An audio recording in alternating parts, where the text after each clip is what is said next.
ఎన్టీఆర్ ని మోసం చేశాడట పిల్లనిచ్చిన మామ నార్ని శ్రీనివాసరావు. ఇప్పుడు ఈ విషయం ఫిలిం నగర్ లో తెగ హల్చల్ చేస్తోంది. ఎన్టీఆర్ కు పెళ్లి సమయంలో 200 కోట్లు విలువైన ఆస్తులను ఇస్తానని చెప్పాడట. కానీ ఆ మొత్తాన్ని ఇవ్వకపోగా ఎన్టీఆర్ దగ్గరే 11 కోట్ల రూపాయలను తీసుకున్నాడట Narne.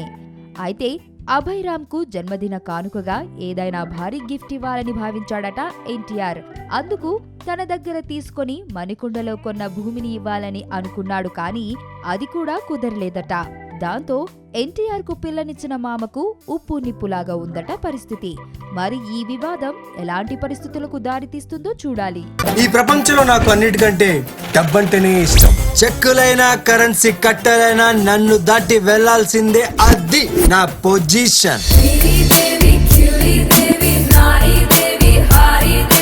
First class quality 100% guarantee అంటారు. కట్ చేసి చూస్తే గానీ తెలీదు ఎన్ని పుచ్చులుంటాయో.